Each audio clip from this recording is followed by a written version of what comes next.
हमारे साथ professor SK. चहल sir हमारे साथ मौजूद हैं, बातचीत करेंगे। सर का सबसे पहले बहुत-बहुत हम स्वागत करते हैं सर अपने चैनल पे आपका। थैंक यू विवेक राणा जी। जी। आपने मुझे अब की बार भी जो है बुलाया अपने चैनल पे, और अभी टाइम निकाल के मैंने भी टाइम निकाला, किसी सरकारी काम से आए थे यहाँ पे। तो थैंक यू। समाज के मुद्दों पे क्यों नहीं बात होनी चाहिए। जी। तो सर बातचीत करेंगे। इस समय आप लोग तो इंटेलेक्चुअल वर्ग में आते हैं सर, और देखने को मिला है कि जिस दौर में हम लोग चल रहे हैं सर, यहाँ पर अब बातें ये उठने चालू हो गई हैं कि संविधान निर्माता बाबा साहब अम्बेडकर नहीं है, वो बी.एन. राव है। तो कुछ लोग ऐसे ही डिमांड कर रहे हैं कि संविधान निर्माता है वो बाबा साहब अम्बेडकर नहीं है, बी.एन. राव है। तमाम ऐसे जो पाखंडी बाबा लोग हैं वो ऐसी बातें कर रहे हैं। तो क्या लग रहा है सर, ये उनको बुलवाया जा रहा है किसी षड्यंत्र के माध्यम से कि बाबा साहब की शब्द धूमिल कह रहे हैं? बाबा साहब ये भी बोला जा रहा है कि बाबा साहब अम्बेडकर का अस्तित्व मिटा देंगे। एक वकील था, वो बोल रहा था। क्या कहेंगे आप? चलो विवेक राणा जी, बड़ा मौजूद सवाल है आपका। और इससे पहले मैं आपके ऑडियंस को ये बता दूं, मैं प्रोफेसर एस के चहल, कुरुक्षेत्र विश्वविद्यालय हरियाणा से बिलोंग करता हूं।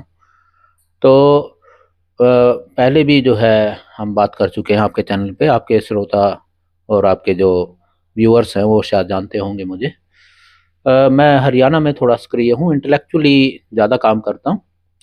और आपके सवाल पे आते हैं अब सीधे। आपने जो सवाल पूछा है, देखिए बड़ा क्रिटिकल क्वेश्चन है। वैसे तो ये बहस काफ़ी पहले से चलती रही है कि संविधान के जो असली निर्माता वो कौन है, और ख़ासकर जो है बाबा साहेब को इसमें कितना श्रेय दिया जा सकता है। कई साल पहले जब हम रिसर्च कर रहे थे, ये लगभग 15-20 साल पहले की बात है, शायद ज़्यादा की 25 साल पहले की बात है, जब एक जो है अरुण शौरी ने किताब लिखी थी, वर्शिपिंग फॉल्स गॉड्स। उस किताब, उस अरुण शौरी जो मंत्री भी रहे थे वाजपेयी सरकार में, तो उस किताब में उसने पहली बार जो है अम्बेडकर के इस योगदान पे प्रश्न चिन्ह खड़ा किया था। और मतलब हैरानी की बात है, उस आदमी ने भी बी.एन. राव को एक तरह से इनडायरेक्टली या डायरेक्टली श्रेय देने का प्रयास किया था। हालांकि वो बहुत बड़ी भारी भर्त्सना हुई थी उसकी किताब की, और वो जो आइडिया है वो खारिज हो गया। लेकिन अभी पीछे फिर ये बहस चलाई जा रही है, पता नहीं इसके पीछे ऑब्वियसली वेस्टेड इंटरेस्ट तो है कोई ना कोई। देखिए मैं थोड़ा सा दो तीन कुछ ऐतिहासिक तथ्य जरूर बताऊंगा। ये जो अनिल मिश्रा है कोई ग्वालियर का, उसने अभी ये जो ग्वालियर में बाबा साहब के स्टैचू की जो मांग मांग उठी थी, तो उसको काउंटर करने के लिए कि कभी यहाँ हाई कोर्ट में स्टैचू ना लग जाए, तो ये बी.एन. राव को अचानक ले आया वो हीरो बना के। और अभी अभी हरियाणा में भी एक इंसिडेंट हुआ, मैं बल्कि आपसे शेयर करूं, मैं हरियाणा से ही आता हूँ। करनाल में कोई कोई स्वयंभू ब्राह्मण खाप का कोई सो कॉल्ड नेता अशोक शर्मा, उसने प्रेस कॉन्फ्रेंस करी, और उसमें भी बी.एन. राव को वो श्रेय दे रहा था। हालांकि उसका हमारे लोगों ने, क्योंकि हरियाणा के जो बहुजन लोग हैं बहुत क्रांतिकारी हैं, तो उन्होंने उसको उसी अगले दिन ही उसको उसका तीखा विरोध किया। और इवन उस पर एक वायलेंट अटैक हुआ। हालांकि वायलेंस का हम समर्थन नहीं करेंगे, लेकिन उसके बाद फिर समाज संगठित हुआ, और ब्राह्मण समाज समाज वो है उसने उस का उस बंदे से समर्थन वापस लिया। यानी ब्राह्मण समाज तो उसके समर्थन में था ही नहीं, तो वो अलग थलग पड़ गया। मैं बताऊं, ये इस तरह के जो प्रयास हो रहे हैं, तो किसी न किसी, देखिए मैं एजेंडा क्या है किसका है उसका तो उसके बारे में तो मैं नहीं जानता, लेकिन हाँ निहित स्वार्थ जरूर है। जहां तक ये ऐतिहासिक तथ्यों का सवाल है, मैं देखिए दो तीन बातें बता दूं। पहली बात, बी.एन. राव जो थे वो संवैधानिक एडवाइजर थे। He was constitutional adviser, he was not in the drafting committee. ये बात हमें समझनी चाहिए। संविधान सभा ने एक ड्राफ्टिंग कमेटी चुनी थी जिसमें 7 मेंबर थे, उसके चेयरमैन बाबा साहेब अम्बेडकर थे, उसमें वो नहीं थे। वो एक ऑफिस होता है ना, जैसे सचिवालय, तो उस ऑफिस में वो, उनका ये काम था, वो सलाहकार थे। और इसी तरह एक और मुखर्जी मुखर्जी करके थे, वो चीफ, वो ड्राफ्ट्समैन थे। तो ये दो अधिकारी थे जो कि इस ड्राफ्टिंग कमेटी की मदद के लिए अपॉइंट किए गए थे।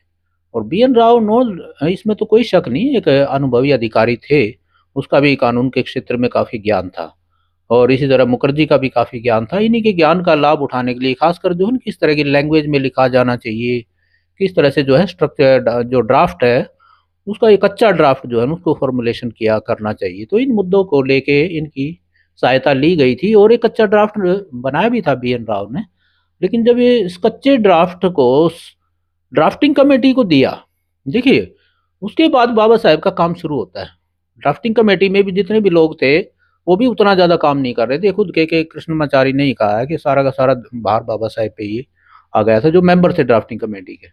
तो जो ड्राफ्टिंग कमेटी ने इसके बाद जो काम किया, यानी कि बाबा साहेब का काम यहाँ से शुरू होता है। बाबा साहेब ने दुनिया के सारे बेस्ट जो संविधान थे ना, उनके अनुसार उनका अध्ययन किया, उनके अनुसार इसमें जो है क्लॉज डाले, तो इसको थोरोली बदल दिया, नंबर एक। दूसरी बात, इसको पब्लिक डोमेन में डाला गया। पब्लिक डोमेन में बहुत सारे विचार आए, लगभग 4,500 के आसपास सुझाव आए थे, उनको अकोमोडेट किया, है ना बाबा साहब, क्योंकि पूरे राष्ट्र को प्रतिनिधित्व करना चाहिए संविधान को, तो उन आइडियाज को भी अकोमोडेट किया अपने हिसाब से। उसके बाद इस पे क्लोज वाइज क्लोज संविधान सभा में चर्चा होगी। मैं एक बात बता दूं, मैंने संविधान कॉन्स्टिट्यूएंट असेंबली डिबेट्स के 11 वॉल्यूम हैं, मैंने वो 11 के 11 वॉल्यूम देखे हैं दोस्तों। मैं एक बात बता दूं आपके व्यूअर्स को, उन 11 वॉल्यूम्स में से आप कहीं भी किसी भी वॉल्यूम को खोल के देख लो, वहां आपको कहीं ना कहीं अंबेडकर का साहब का नाम मिल ही जाएगा, क्योंकि वो हर क्लॉज पे जो डिबेट हो रही है उसका वो जवाब दे रहे हैं। और जवाब ऐसे वैसे नहीं है, बड़े स्कॉलरली जवाब दे रहे हैं, बाकायदा कोट करके विद्वानों को, लॉ के जो एक्सपर्ट्स हैं, और पूरा विस्तार से। और उन्होंने ही फाइनल लैंग्वेज जो है ना, जिसको कहते हैं ना अंतिम आम सहमति बनाई, और अंतिम जो लैंग्वेज थी उसको प्रारूप दिया। तो ये है अंबेडकर का योगदान। और एक चीज और बता दूं, इसकी किसी को कोई शक ना रहे, पुष्टि करनी हो ना, तो आप 11वां वॉल्यूम उठा के देख लो। 11वें वॉल्यूम में जब ये 25 नवंबर 1949 को, 26 को इसको जो है फाइनल किया गया था, 25 नवंबर को इसके ऊपर बाबा साहब ने एक लेक्चर भी दिया था, एक भाषण दिया था, स्पीच। और उससे पहले लोगों ने, सभी लोगों ने अपने अपने, सभी कभी क्या अनुभव रहा और इसमें किसका क्या योगदान था, सब लोगों ने अपने विचार व्यक्त किए। उसमें जो है, मैं एक तो टी कृष्णाचारी का ही नाम मैंने बताया, उसने खुद कहा कि भाई आप लोगों ने ये 7 मेंबर की कमेटी जरूर चुनी थी, लेकिन असल में सारा भार बाबा साहेब पे आ गया। उसके बाद मैं बताता हूँ, राजेंद्र प्रसाद जो कि अध्यक्षता कर रहे थे, राजेंद्र प्रसाद ने कहा कि मैं इस चेयर पे बैठा था, ये 2 साल, लगभग 2 साल और उससे थोड़ा सा ज्यादा वक्त लगा था।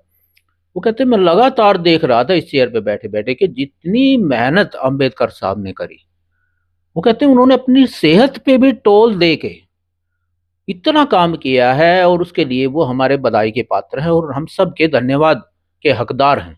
ये राजेंद्र प्रसाद के विचार है। उसके बाद तो देखो, संविधान सभा में झड़ी लग गई, एक के बाद एक सब मेंबर खड़े हो रहे थे, और लगभग हर आदमी, सभी ये कह रहे थे कि भाई इसमें बाबा साहेब ने जो योगदान दिया, ये हमारे संविधान निर्माता है, ये आधुनिक मनु है, ये जो है modern, he is the father of Indian constitution. तरह तरह की उपमाएं दी जा रही थी बाबा साहेब को। तो अब जरा देखिए, कुछ हिस्टोरिकल फैक्ट को भी तो देख लेना चाहिए ना। बीएन राव तो कहीं भी नहीं था वहां पे। बीएन राव तो संविधान सभा से ही बाहर है जो आदमी होगा। अच्छा, थोड़ी सी देर के लिए आप बीएन राव को श्रेय देना चाहते हो, मान लिया, तो ये तो वो बात हो गई, आपने पूरी की पूरी संविधान सभा का ही एक तरह से अपमान करने की ठान ली है ना। संविधान सभा के मेंबर्स को, किसी मेंबर को तो भाई कम से कम श्रेय देना तो मेंबर को ही तो दोगे ना। ड्राफ्टिंग कमेटी के किसी मेंबर को दोगे या संविधान सभा के मेंबर को दे दो। लेकिन एक जो आदमी, जो एक ऑफिशियल है, जो स्टाफ का मेंबर है, वो जो कि हेल्प कर रहा है, उसको कैसे श्रेय दे दोगे? इसके पीछे कारण क्या है? दरअसल मुझे लगता है इसके पीछे कारण, देखो, एक तो शायद कहीं ना कहीं जो पुरानी, सदियों पुरानी हमारी जो ना जातीय पूर्वाग्रह वाली मानसिकता है कि भाई अम्बेडकर को श्रेय नहीं देना और किसी को भी दे दो आप। मतलब ये तो बड़ी, देखो, मतलब इस पे तरस आता है, इस सोच पे कि भाई संविधान इतना शानदार है, दुनिया के सबसे शानदार संविधानों में से एक है, जो कि कामयाबी से देश को लीड कर रहा है। बाकी के उस समय जितने भी संविधान बनाए गए थे सब कूड़े के दान में चले गए। ये संविधान इतना शानदार क्यों बन पाया? क्योंकि ये संविधान के ये भारतीय समाज के आखिरी व्यक्ति ने तैयार किया है। उसने समाज के सभी लोगों की जरूरतों को ध्यान में रखा है। ये सामाजिक न्याय पर आधारित संविधान है। ये लोकतंत्र की बात करता है, ये लोगों की बात करता है, हम भारत के लोग, और समाज का कोई व्यक्ति छूट ना जाए। देखिए, जब आखिरी व्यक्ति जब न्याय करने बैठता है या कुछ लिखने बैठता है, वो किसी के साथ अन्याय नहीं कर सकता। वही बात जो है इस संविधान में रिफ्लेक्ट होती है, और इसलिए ये कामयाबी से हमें दिशा दे रहा है। तो बाकी ये किसका स्वार्थ है, कौन लोग हैं इसके पीछे, इसका मुझे ज़्यादा पता नहीं, ना मैं इसमें ज़्यादा जाना चाहता। लेकिन इस तरह की साजिशें, देखिए ऐतिहासिक तथ्य जो होते हैं ना, तथ्य सबसे बड़ी चीज़ है। तथ्य जब सामने रखे जाते हैं तो अपने आप ही ऐसी चीज़ें ना बंद हो जाती हैं। तो मुझे लगता नहीं कि ये जो बहस चलाई जा रही है कहीं चल पाएगी ज़्यादा। अल्टीमेटली बाबा साहेब संविधान निर्माता हैं, थे, हैं और रहेंगे, जी। क्योंकि इतिहास का ये तथ्य है। सर क्रॉस क्वेश्चन ये है कि जो लोग आरक्षण को पोष रहे थे 75 सालों से, 75-76 सालों से, जो लोग बाबा साहब अम्बेडकर को गरियाते थे, मूर्तियां तोड़ने काम करते थे संविधान निर्माता के नाम पर, आज वो लोग अचानक बता रहे हैं कि जो संविधान है वो बी.एन. राव ने लिखा है। इसका मतलब क्वेश्चन ये भी उठता है कि जो आरक्षण जिसको आप गरिया रहे थे, कहीं ना कहीं जो लोग संविधान निर्माता बता रहे हैं वो अपने बाप को ही गाली दे रहे थे क्या? ये क्रॉस क्वेश्चन है मेरा, क्या कहेंगे? देखिए इसके बारे में तो मैं क्या कहूँ, इसमें तो कोई शक नहीं, संविधान जो है हमारा सबको न्याय देता है, सामाजिक न्याय की बात करता है। और जो खासकर पिछड़े तबकों को जिनके साथ ऐतिहासिक रूप से अन्याय दिया है, हमारे यहाँ हिस्टोरिक कंपनसेशन का सिद्धांत अपनाया गया है। ऐसा ही सिद्धांत ऑस्ट्रेलिया में भी अपनाया गया है, जो वहाँ के मूल निवासी आदिवासी थे। यही यही जो विचार है कुछ हद तक अमेरिका या कुछ और देशों में भी अपनाया गया है।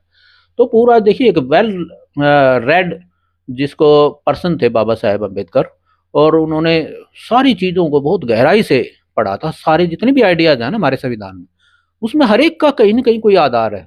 अगर आप एक एक करके चर्चा करोगे बहुत वक्त लगेगा। मैं एक एक बात पे बता सकता हूँ वो किस किस को कोट करते हैं कहाँ, और तब फिर इस चीज़ को, उस बात को, उस आइडिया को जस्टिफाई करते हैं। और रही बात इन लोगों की, देखिए राजनीति होती है, राजनीति हमेशा से होती रही है। और जिनकी मानसिकता छोटी है, तो उनके बारे में क्या कहूँ। मैं तो उन लोगों की मानसिकता पे थोड़ा सा तरस ही खा सकता हूँ, और एक उनसे एक विनम्र सुझाव भी दे सकता हूँ, थोड़ा सा हिस्टोरिकल फैक्ट पढ़ लो, है ना। बी.एन. राव का भी हम सम्मान करते हैं, नो डाउट, वो बहुत बहुत ही एक काबिल विधिवेता थे। लेकिन वे बी.एन. राव को ये काम नहीं दिया गया था। बी.एन. राव को मदद करने का एक काम दिया गया था, जिसने बखूबी मदद की। कुछ लोग बी.एन. राव के बारे में, शायद कुछ तथ्य ये भी है, उसको उसको एक जगह, ये शायद कम जानते होंगे लोग, उसको बर्मा का संविधान बनाने का बाद में दायित्व दिया गया था। लेकिन बर्मा के संविधान का क्या कुछ हुआ, बहुजन है ना। इंटेलेक्चुअल कहते हैं कि बी.एन. राव जो है वो बाबा साहब अम्बेडकर को चाय पिलाते थे। क्या कहेंगे? नहीं नहीं, ये चाय पिलाने वाला वीडियो मैंने भी देखा है।